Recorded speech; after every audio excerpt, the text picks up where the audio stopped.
تلبسوا ul Haq بالباطل وتكتموا ul Haq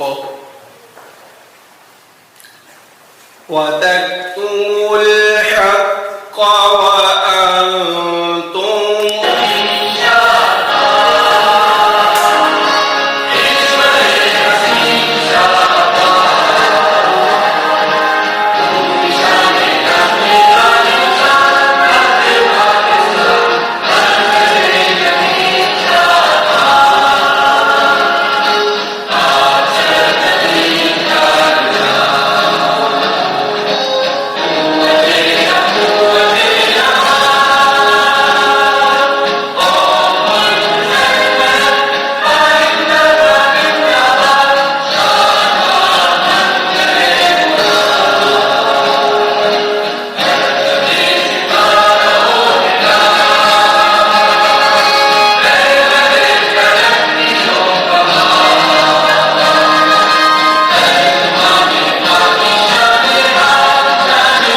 His Excellency Dr. has been pleased to confer the award of ستارہ Quaid-e-Azam on former Senator Reinn for her outstanding political career as a human rights defender, an advocate of humanitarian causes and her services to Pakistan.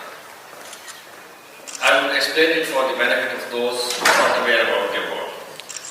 Qaidaizm in Urdu means the great leader, and is the title used for the founding father of Pakistan, Qaidaizm Muhammad Ali Jinnah. Setara in Urdu means star. The Setara Qaidaizm therefore is an honor of recognition to a person reckoned as a star of the great leader of Pakistan.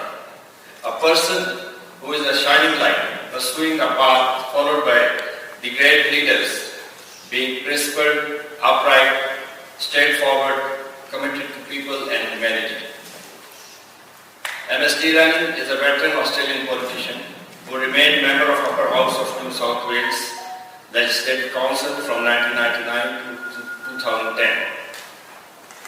She was a member of Australian Senate from 2011 to 2018. In her political career, Senator Reinn has to have granted distinguished committee services.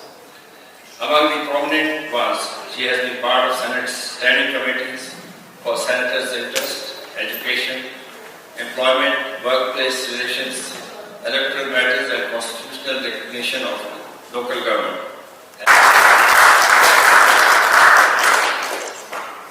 On human rights, and to be quite frank, I didn't expect to get it from the Pakistan government. Firstly, about not expecting to get an award for human rights.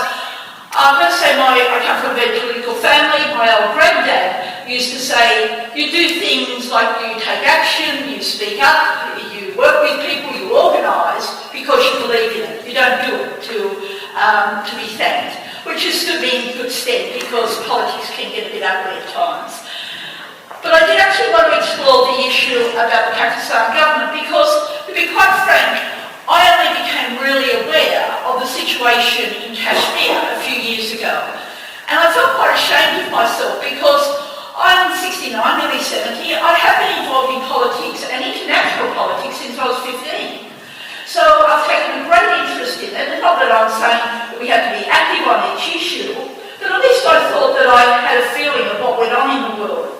And when I reflected on that, I realised that what I have been impacted by is this narrative that it's just this bilateral issue between India and Pakistan. And that's something that we regularly hear from our government, that we do also hear from the Labor opposition. And I realised in time that that was something that had also been taken on by the progressive side of politics. I grew up with and I was involved with politically, people who worked against apartheid in South Africa, against the Vietnam War in support of East Timor, and many of the other great international struggles. Their voice isn't there for Kashmir.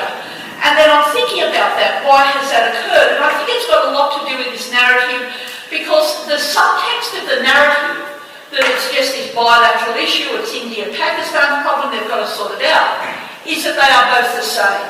That India and Pakistan are both the same on this.